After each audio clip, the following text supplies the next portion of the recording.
Fala pessoal, sejam todos muito bem-vindos a mais um vídeo do canal Consulta Pública. Hoje a gente vai falar sobre duas notícias que infelizmente não são positivas, mas são a médio e longo prazo. São elas: o fim do empréstimo consignado do Auxílio Brasil. Um grande aliado do presidente Jair Bolsonaro apontou que considera inconstitucional o empréstimo consignado do Auxílio Brasil, ou seja, que ele vai contra a Constituição. Existia a possibilidade desse empréstimo. Você vai entender o que isso significa, se o empréstimo pode acabar, enfim, os detalhes disso. Outro ponto, começaram a plantar a ideia de acabar com o valor mínimo do Auxílio Brasil. Significa o quê? Voltar a um modelo, não estou falando valores, a um modelo antigo em que algumas famílias recebiam mais, outras menos, fazendo um valor médio e priorizando famílias mais numerosas, famílias maiores. Isso não imediatamente. Essas duas notícias elas têm repercussão a médio e longo prazo, mas é muito importante que você preste atenção e que entenda como que as coisas estão se encaminhando e por que elas estão se encaminhando dessa forma. Não são notícias tão positivas, mas é fundamental que você saiba disso. E para continuar acompanhando a verdade sobre o Auxílio Brasil, sobre os programas sociais, não esqueça de deixar o like, de fazer a inscrição e de conferir se você já é inscrito aqui no canal Consulta Pública. Vindo aqui para a nossa tela, pessoal, também quero ressaltar, essa notícia fala dos dois lados políticos, então se você gosta de um, gosta de outro, aqui tem informações sobre os dois lados. A notícia, tem uma notícia que vem de um lado, outra notícia que vem de outro. Ambas são negativas do ponto de vista para vocês, então você pode escolher até qual notícia te interessa mais, mas são dois fatos extremamente expressivos. Primeiro, aliado de Bolsonaro sobre o consignado. A Procuradoria-Geral da República aponta como inconstitucional e é um aliado ferrenho do presidente Jair Bolsonaro. Mínimo de 600 no Bolsa Família. Já começou um movimento contra isso, não agora, para essa transição, mas a médio e longo prazo. Vamos lá. PGR opina contra o empréstimo consignado do Auxílio Brasil. Saiu hoje, nessa terça, neste feriado, uma nota da Procuradoria-Geral da República dizendo que, no entendimento do Procurador-Geral Augusto Aras, que você já vai entender o posicionamento dele, aponta que é inconstitucional.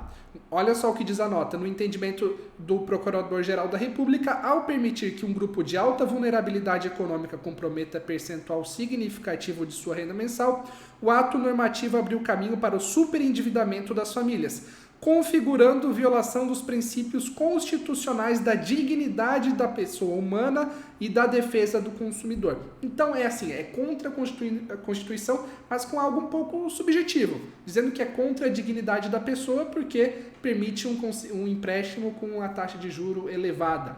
É um pouco relativo isso. De onde que vem isso? Lembra daquela ação do PDT lá de trás, que já passou pelo STF? O ministro do STF, o Nunes Marques, disse que não tinha problema, que ele negou essa ação do PDT, mas isso tem que passar também pela Procuradoria-Geral da República.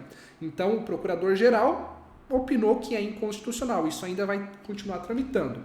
Quem que é o Procurador-Geral da República? É o Augusto Aras, e ele tem sido, até o momento, um aliado do presidente Jair Bolsonaro. Peguei notícias recentes, vamos lá. Revista Fórum. Aras tenta arquivar 10 processos contra Bolsonaro antes dele perder o foro privilegiado, porque quando deixar o cargo perde esse julgamento privilegiado. O antagonista de 4 semanas atrás. Foi conversado como seria o comportamento dele, diz Bolsonaro sobre Aras. Jair Bolsonaro disse que escolheu o Procurador-Geral da República, Augusto Aras, porque achei que era o melhor que podia ajudar o governo. Então ele tem um alinhamento com o governo. No entanto, olha o que saiu recentemente. Blog da Bela Megali, lá do Globo. A nova visão de Lula sobre Augusto Aras. Pessoas ligadas a Lula e próximas a Aras têm intercedido junto ao petista para defender o procurador-geral e destacar seu papel de ter enterrado a Operação Lava Jato. Em conversas recentes, o presidente eleito chegou a tecer alguns elogios a Aras nesse sentido. Qual é a relação de Lula, Bolsonaro e Augusto Aras? O procurador-geral tem um mandato de 2 anos, então ele já cumpriu o primeiro e agora está cumprindo o segundo. Então ele vai entrar no governo Lula e fica até setembro de 2023. Então até lá, o procurador-geral vai conviver com o novo governo. Então essa decisão, a gente não entende se ela vem por ele entender realmente que é inconstitucional, ou por um pedido do lado do Bolsonaro, ou por um pedido do lado do PT, para tentar agradar a próxima gestão, para ter uma transição tranquila. Porque o que acontece? PT, eles são contra o empréstimo consignado do Auxílio Brasil, mas não querem se posicionar contra isso, porque muitos dos beneficiários querem pegar essa linha de crédito. Então, se eles se posicionam contra, a repercussão é negativa. Lado do Bolsonaro, a eleição acabou, o empréstimo consignado foi uma das cartas na mesa para conseguir atrair votos e não deu certo. Então, você pode partir da interpretação de que agora eles não têm mais por que fazer lobby ou pedir para os aliados para manterem o consignado, já que não deu certo na eleição. Ou você pode interpretar apenas que o Augusto Aras olhou a situação e considerou inconstitucional. Tem 3 caminhos aí para você tirar a sua própria conclusão. Aqui a gente não vai induzir você a pensar lado A, lado B, lado C. Aqui você tem 3 possibilidades, você pode criar até outras. Então, tem esse pedido. Mas qual é o efeito prático disso? Primeiro, não tem relação com aquela suspensão. Lembra quando o TCU fez uma ação, a Caixa suspendeu por alguns dias o consignado? Aquele processo lá ele já foi encerrado, ele foi negado pelo TCU. Porque quando a Caixa mandou os documentos, o Tribunal de Contas, que avalia contas, avaliou que as contas estavam fechando. Então, quanto a TCU, caso encerrado. Isso que eles estão analisando agora é uma ação antiga que segue tramitando. Esse é um parecer importante do Procurador-Geral, só que o STF já opinou por manter. Então, o ministro do STF analisou e disse que o consignado deveria ser mantido porque a lei estava correta. Então, tem várias visões sobre isso, não tem efeito prático direto agora, então, não foi suspenso, não tem nada disso agora. Só que de forma indireta, pense, você tem um banco e está pensando em começar a operar o consignado, porque muitos bancos estão cadastrados lá e não começaram a operar. E outros que estão lá cadastrados e começaram a operar, pausaram a operação ou diminuíram a velocidade.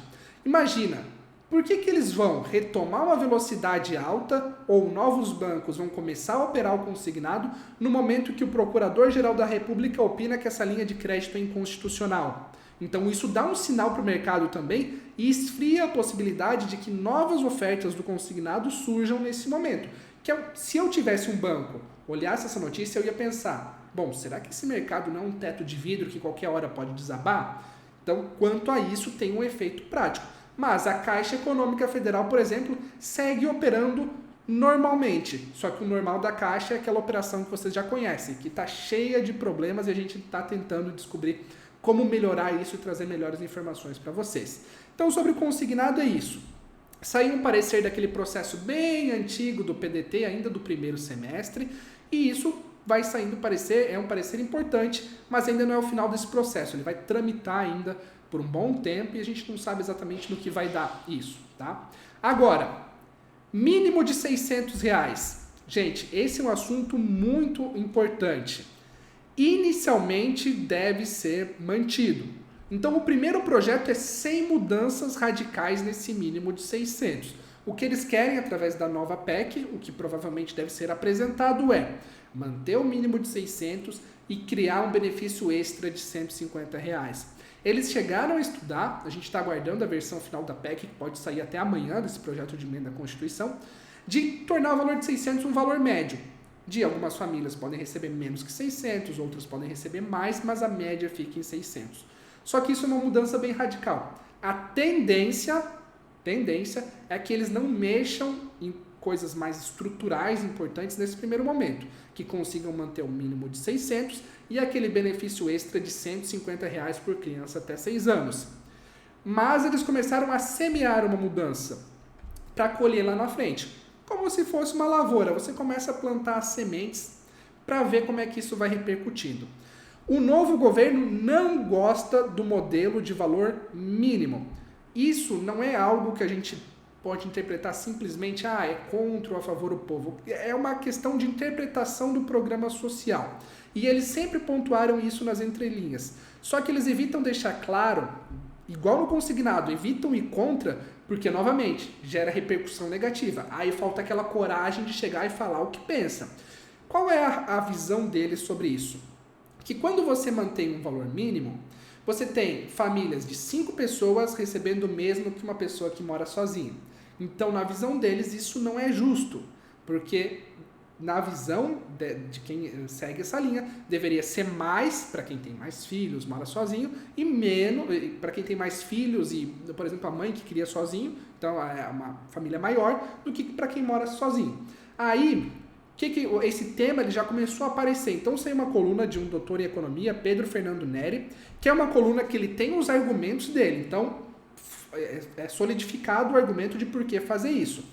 E aí vocês vão ver como é que começa essa visão e como que isso começa a ser plantado. O título é possível que o Auxílio Brasil tenha crescido demais? Olha uma parte do texto dele, isso não é uma crítica ao texto do Pedro Fernando Neri, é que o PT adota uma linha de pensamento que é próxima disso e que eles pensam a longo prazo. Olha o que diz aqui nessa coluna que saiu no Estadão. A começar pelo piso, que na prática implica o valor único de 600. Vale para um homem que ganha renda de trabalho informal e vive sozinho ou para uma mãe desempregada com várias crianças. Será melhor reduzir o piso e permitir que o valor oscile, para que, em famílias mais numerosas, o valor seja maior, redistribuindo as transferências per capita. Os 600 como valor único foram um modelo escolhido para marketing, não para minimizar os indicadores de pobreza. Então isso é uma visão do programa social e muitos economistas, especialistas em programas sociais que estão junto do PT pensam dessa forma, que não faz sentido quem mora sozinho receber o mesmo que uma família maior. Só que aí eu vejo uma visão um pouco reversa. Tudo bem, talvez não seja justo. Então, cria uma forma de aumentar o benefício para as famílias maiores e mantém esse mínimo para quem mora sozinho, para as famílias menores, porque R$600 hoje não te dá um grande poder de compra. Então seria o mínimo para ter dignidade. Porque lá atrás, imagine aquele benefício de 89, de R$40. Era um benefício que a família não conseguia fazer absolutamente nada. Comprava um gás, claro, o poder de compra era maior, mas ainda assim não davam aquela questão de fazer uma grande diferença no sentido da amplitude das contas do mês. Mas essa é uma visão que está lá. Sobre essas duas notícias é importante pontuar, porque aí vem o comentário, então vai acabar os 600 em janeiro, quem mora sozinho vai sair? Veja bem o que foi falado aqui. Existe essa visão de que esse modelo de valor mínimo não é justo, mas isso vai ser trabalhado provavelmente a longo prazo, debatido com o Congresso, com deputados, com senadores. Provavelmente eles vão fazer isso com uma publicidade maior sobre esse tema, mas existe essa corrente de pensamento. Consignado. Saiu esse parecer da PGR, mas não tem ainda, do Procurador-Geral da República, mas não tem ainda um efeito prático. Tudo isso são informações, notícias que vão repercutir a médio e longo prazo. E é importante que você, beneficiário, saiba, porque se você acompanha a trajetória dessas informações, lá na frente você não é surpreendido quando as coisas acontecem, porque você está acompanhando tudo. É estressante? Sim, é estressante ficar acompanhando essa quantidade gigantesca de informações. Por isso eu tento trazer uns vídeos curtos, esse aqui já está um pouco longo, para exemplificar, para traduzir, para simplificar isso para vocês. Mas se você deixa de acompanhar, você fica à mercê, você fica navegando conforme eles vão ditando as ondas. Se você assumir uma posição de protagonismo, você vai conseguir também exercer mais a sua cidadania para cobrar o deputado, que é quem está mais próximo de você, que vai votar. Porque se você não acompanha, eles fazem a festa, eles colocam votação à noite, fazem passar tudo do jeito que quiser e muitas vezes prejudicam quem mais precisa. Então, mesmo você acompanhando, a luta ainda é árdua. Mas se você acompanha e vai analisando a trajetória disso dentro dos benefícios sociais, você tem um poder maior de argumentar e de conseguir cobrar e de entender quem é que está fazendo algo de concreto por você. Então nós temos essas duas informações e aguardamos agora a apresentação do texto da PEC, se vai ter alguma mudança imediata no Auxílio Brasil, por exemplo, o nome, se vai mudar para Bolsa Família, se eles vão mexer em alguma regra ou algo do tipo. Tudo isso a gente repercute durante a semana. Espero que esse vídeo tenha ficado claro, que sejam informações bacanas para vocês. Muito obrigado por sua audiência. Não esqueça de revisar se você está inscrito aqui no canal e até o próximo vídeo.